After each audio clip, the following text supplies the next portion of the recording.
पुष्पदंत गुरुवर से मिला है संयम का उपहार। पुष्पदंत गुरुवर से मिला है संयम का उपहार। ऐसे प्रमुख गुरु चरणों में वंदन बारंबार। आया है महामहोत्सव रजत दीक्षा का उत्सव। आया है महामहोत्सव रजत दीक्षा का उत्सव।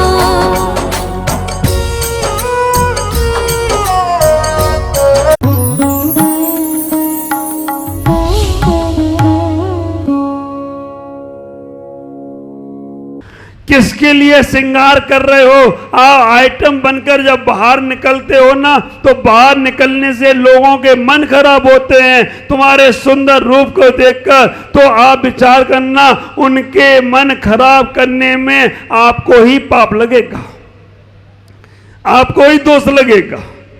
ख्याल करो कैसे मन खराब हो जाते हैं। कैसे एक लड़की ने एक लड़के की शिकायत की। लड़की ने लड़के की शिकायत की कि ये लड़का मुझे बहुत परेशान करता है। लड़की ने जब बोला, पुलिस आई। पुलिस आई और पुलिस आकर लड़के को पकड़कर जेल में ले गई। लड़की को पकड़कर लड़के को पकड़कर जेल में ले गई। और जेल में ले जाने के बाद जब उसे कोर्ट पहुंचाया गया, तो कोर्ट में जज साहब ने बोला, तुमने इस लड़की को छेड़ा? लड़के ने कहा, मैं तो पहली बार देखा इस लड़की को। जज साहब थोड़े आध्यात्मिक थे। जज साहब ने कहा कि बेटा तुमने उस दिन जो कपड़े पहने थे वही पहन के आना, निर्णय 3 दिन बाद होगा। 3 दिन बाद जब वो लड़की वो कपड़े पहन के गई और जज साहब ने देखा, तो जज साहब को भी कुछ कुछ होने लगा। आप विचार करके रखना, 3 दिन बाद वो लड़की जो कपड़े पहन के गई, जज साहब ने देखा तो जज साहब को भी कुछ कुछ होने लगा। जज साहब ने कहा, बड़ी सुंदर लग रही है। उस दिन तो इतनी सुंदर लगी नहीं थी।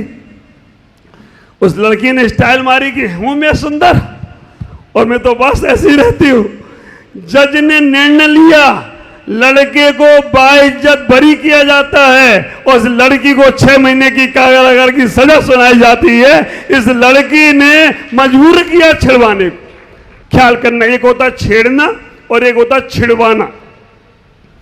छिड़वाना, और मुझे तो कई बार ये आश्चर्य लगता है, स्कूल कॉलेज में मेरे गुरुदेव सुनाते हैं, कॉलेज में एक लड़की जिन्हें क्या चाहते उससे बोला, टीचर से, अपने लड़की से पूछा, गुरुदेव जब स्कूल लाइफ में थे, कि तुम्हें यहाँ अच्छा लगता है? उसने कहा, हाँ अच्छा लगता है, लेकिन मुझे कोई छेड़ता ही नहीं है। उन्होंने कहा, लड़कियों को प्रॉब्लम हो जाती है, उन्हें कोई छेड़े नहीं तो सीधी जा रही हो, और कोई छेड़े तो फिर नखरे ज्यादा करती है।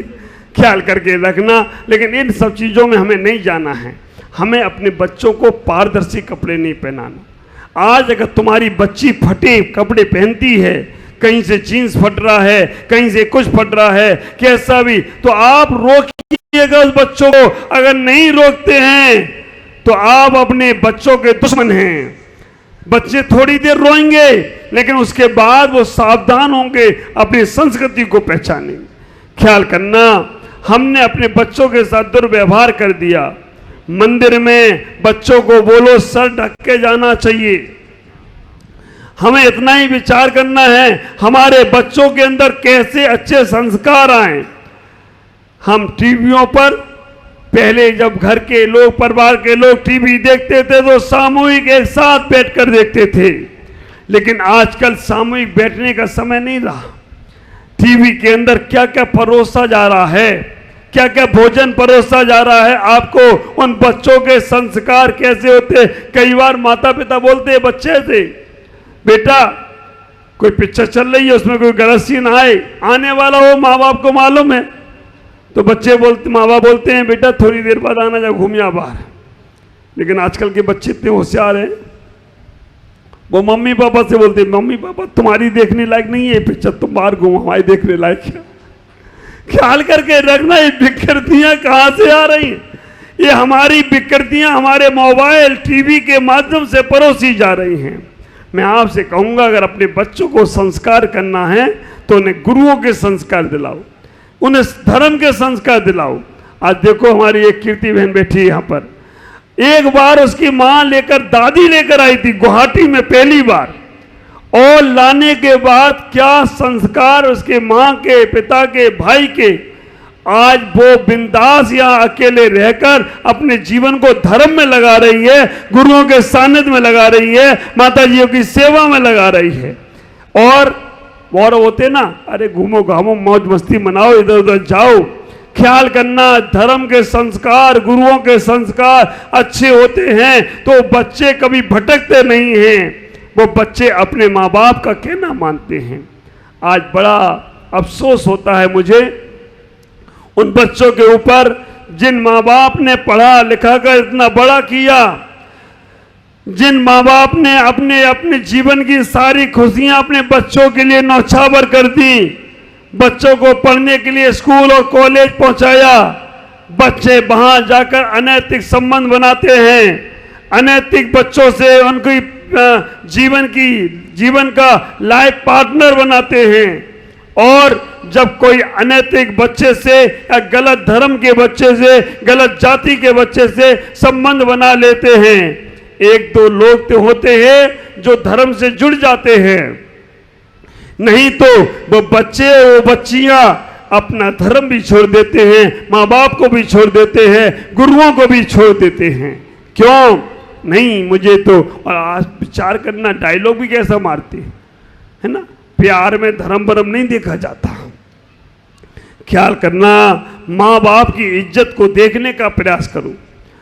आजकल हमें इतना ही विचार करना, तुम्हारे कारण से तुम्हारे माँ बाप का सर झुके, समाज में जो इज्जत थी वो समाज में इज्जत खत्म हो जाती, वो किसी को सर दिखाने के लायक नहीं। फिर वो माँ बाप भगवान का अभिषेक नहीं कर सकते, वो माँ बाप भगवान को पूजा नहीं कर सकते, आहार नहीं दे सकते। और कोई अगर उनका मंदिर में अभिषेक करने वाला आ जाए, उन माँ बाप को मंदिर से बाहर निकाल देते हैं। क्यों? क्योंकि तुम्हारी बच्ची ने गलत किया। ख्याल करना, उन बच्चों से कहना चाहता हूं, ये जीवन तुम्हें माँ बाप ने दिया है, माँ बाप के लिए समर्पित हो जाना। अपने माँ बाप की बिना आज्ञा से कोई भी ऐसी चीज नहीं करना जिससे माँ बाप का सर झुके। इतना ही विचार करो, ये जीवन हमारा संयमित है, संयमित बनाने का प्रयास करना, सुरक्षा से हमें अपने जीवन को जीने का प्रयास करना, तभी हमारा जीवन बहुत आगे बढ़ेगा। मैं आपसे इतना ही कहूँगा, आपका जीवन मंगल में हो। सोमा सती का जीवन देखो, सुदर्शन सेठ का जीवन, सुदर्शन सेठ जिनको रानी, सामान्य सी नारी नहीं, रानी प्रभावित हो गई। रानी ने कहा कि हमें सुदर्शन सेठ चाहिए, और सुदर्शन सेठ साधना कर रहे हैं। रानी ने एन कैन प्रकार ने उन्हें महल में उठवा लिया, और रानी महल में उठाने के बाद सुदर्शन सेठ के साथ गलत करना चाहती थी। सुदर्शन सेठ ध्यान करने बैठ गए। रानी को जब कुछ नहीं दिखा, सुबह होने लगी तो रानी ने अपने बाल बिखेर लिए, अपने वस्त्रों को फाड़ लिया, और सेठ सुदर्शन पे इल्जाम लगा दिया, ये मेरे साथ गलत करना चाहता था। आखिरकार देवता भी रक्षा करते हैं। शेर सुदर्शन की रक्षा देवताओं ने की, सूली का सिंहासन हो गया, सूली थी सिंहासन हो गया। ये हमारा जैन धर्म है। अब विचार करना, अगर सील का पालन करते हो तो तुम्हारी रक्षा के लिए देवता भी आ जाएं तो कोई आश्चर्य की बात नहीं। ये छोटे छोटे उदाहरण मैं इसलिए दे रहा हूं क्योंकि इनसे आपको समझ में आना चाहिए। सीता का अपहरण हुआ, सीता का अपहरण हुआ और सीता को रावण उठा के ले गया। सीता ने अपने आभूषणों को जमीन पे फेंक दिया। सीता को रावण उठा के ले गया। सीता को रावण ले जा रहा था तो आभूषण फेंके। जब राम निकले, राम ने वहां पर जाकर जब सीता का माथे पे लगाने वाला पूछा लक्ष्मण से, ये सीता का आभूषण है? लक्ष्मण ने कहा भैया मुझे नहीं मालूम। कान के कुंडल पूछे सीता के हैं? मालूम नहीं। गले का हार पूछा ये सीता का है मालूम नहीं, कलधोनी पूछी है सीता की है मालूम नहीं, पैर की बिछिया और पायल पूछी ये सीता की है, हाँ भैया ये तो सीता की है। राम को आश्चर्य हो गया। राम ने कहा कि ये बिछिया और पायल पहचानते हो, गले का हार नहीं? तो लक्ष्मण कहते हैं भैया मैंने कभी पैर से ऊपर देखा ही नहीं अपनी माँ को, मैंने केवल चरण ही देखे हैं, वो चरण देखे हैं, उन्हीं का मुझे पता। विचार करना, ऐसा पवित्र था वो देवर। आजकल की स्थितियां देखी जाए, वर्तमान में बोलना नहीं चाहता हूं, बहुत दूषित वातावरण है, बहुत दूषित वातावरण है। आज के हमारे बच्चियां, आज के हमारे बच्चे घबराते हैं, आज के बच्चियां घबराती हैं अपने पिता के पास भी अकेले जाने से, अपने भाई के पास भी अकेले जाने से, सास ससुर के पास जाने से बहुएं घबराती हैं, कभी कोई मन खराब ना हो जाए। ख्याल करना, अपने जीवन में इतना सोचना। तुम्हारे पास मैं एक विचार दे रहा हूं, अगर आज तुम किसी के माँ के प्रति, बहन के प्रति, किसी की पत्नी के प्रति, किसी बेटी के प्रति मन में गलत विचार ला रहे हो, ख्याल करना तुम्हारी भी माँ है, तुम्हारी भी बहन है, तुम्हारी भी पत्नी है और तुम्हारी भी बेटी है, उसके प्रति भी कोई ना कोई गलत जरूर सोचेगा। तुम्हारी बेटी, पोती, नाती और तुम्हारे बेटे के साथ ऐसा हो तो क्या होगा? महिलाओं से कहूंगा, तुम पर बेटों के प्रति, पर पुरुष के प्रति, पर के पति के प्रति मन में गलत भाव लाते हो, उसका पति कितना अच्छा है, वो कितना हैंडसम लग रहा है, ख्याल करना तुम्हारे भी पति के ऊपर कोई डोरा डालेगा तो तुम्हें क्या होगा? तुम परिवार उजाड़ो मत, परिवार बनाने का प्रयास करो। हमें अपने जीवन में ब्रह्मचर्य की साधना को करने का प्रयास करना है। हमारा जीवन ब्रह्मचर्य की साधना में बने। कैसे? सुखराज से पूछा गया। ख्याल करना, एक बार अगर तुम अपने जीवन में कामना वासनाओं के भूत को सवार करते हो ना, हमारे आचार्यों ने साइंस में और हमारे ज्ञानी पुरुषों ने, विद्वानों ने ग्रंथों में लिखा, एक बार अगर आप कामना और वासनाओं से भरते हो ना, लाखों लाखों जीवों की हिंसा होती है। ख्याल करना, एक बेटे के जन्म देने में अरबों जीवों की हिंसा होती है। एक बेटे को जन्म देने में अरबों जीवों की 6 अरब कितना 98 करोड़ जीव का मरण होता है, तब तुम्हारा एक बेटा जन्म लेता है। एक बार अगर हम पति पत्नी लोग जो संपर्क बनाते हैं, उनके संपर्क से बनाने से कितने जीवों का घात होता है। अगर वो सारे जीव जन्म ले लेना, पूरे विश्व में जितनी आबादी है वो तुम जन्म दे सकते हो। ख्याल करना, शेर को शेर क्यों कहा गया? शेर के पास ताकत ज्यादा नहीं है।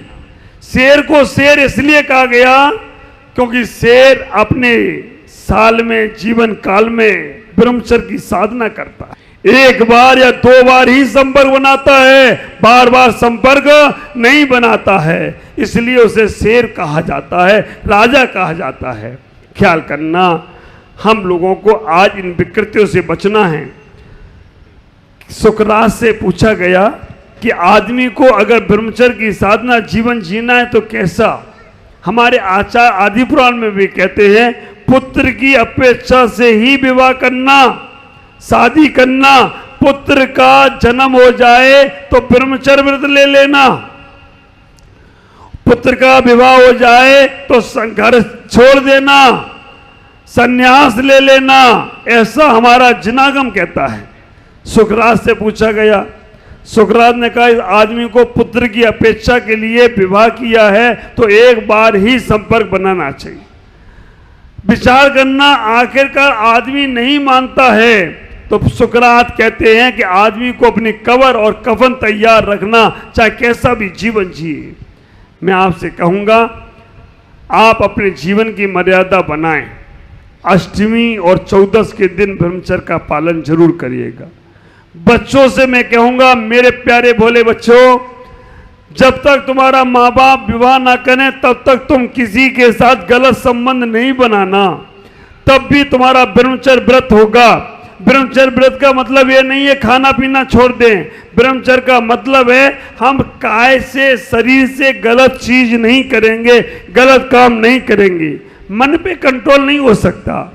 ख्याल करके रखना, मन में तो भोगे हुए भोग भी याद में आ जाते हैं, मन में तो अनादि काल के भोग भी उदय में आते हैं, इसलिए मन पे कंट्रोल नहीं हो सकता। इसलिए हमें इतना ही विचार करना, हम अपने जीवन में जब तक विवाह नहीं हो वो बच्चों को काय से गलत संबंध नहीं बनाना, इतना ब्रह्मचर्य ले लो। बचन में भी आ जाएगा, गालियां दे लेते हो, माँ बहन की गालियां दे लेते हो, मन में भी तो काय से गलत संबंध नहीं बनाना, इतना ब्रह्मचर्य। जिनका विवाह हो गया वो अष्टमी चतुर्दशी के दिन संयम पालन करें। 50 वर्ष के हो गए हैं तो अब वो इतना संयम पालन करें कि हम अब महीने में 20 दिन का पालन करेंगे, 25 दिन का पालन करेंगे। आप ख्याल करना, 60, 70, 80 के हो गए हो तो आप केवल हम माता पिता बनेंगे भगवान के या गुरु के, उसके लिए 1 दिन 2 दिन की छूट, बाकी का मेरा ब्रह्मचर्य व्रत रहेगा। वो छूट इसलिए कोई संपर्क बनाने के लिए छूट नहीं, वो इसलिए कि हम भगवान के ब्रह्मचर्य व्रत ले लेंगे तो भगवान के माँ बाप नहीं बन पाएंगे। उसके लिए विचार करना, आपका जीवन बहुत आनंदित होगा। बच्चों के सामने कभी कोई गलत मजाक मत करिएगा। अगर तुम बच्चों के सामने गलत मजाक करते हो तो फिर वो बच्चे भी तुम्हारे सामने गलत मजाक करेंगे। आज इतना ही कहूँगा, आपका जीवन बहुत मंगल में हो। उत्तम ब्रह्मचर्य व्रत की साधना विजया ने की, उत्तम ब्रह्मचर्य की साधना सेठ सुदर्शन ने की, उत्तम ब्रह्मचर्य की साधना सीता ने नागश्री ने की, उत्तम ब्रह्मचर्य की साधना अनंतमती ने की, तो उनका जीवन आज तक याद किया जाता है। और हम भी अगर ब्रह्मचर्य का जीवन जीते हैं तो हमारा ओज बढ़ता है, उल्लास बढ़ता है और हमारा जीवन बहुत आनंदित होता है। इसलिए अपने जीवन को उस ब्रह्मचर्य की साधना से जोड़ने का प्रयास करें। आज ही मन में विचार करना, हे भगवान, मैंने बहुत भोग लिए, अब मैं किसी के प्रति गलत भाव नहीं लाऊंगा। तुम बहुत आनंदित होगे और तुम्हारा उत्साह बढ़ेगा, सबका विश्वास बढ़ेगा। और तुम अगर पीठ पीछे किसी के साथ कुछ गलत व्यवहार करते हो, जब खुल जाता है ना, तो फिर तुम्हारी इज्जत पूरी खराब होती है। इसलिए इज्जत को बचाएं, तभी तुम्हारा जीवन मंगल में होगा। ओम नमः जय गुरुदेव।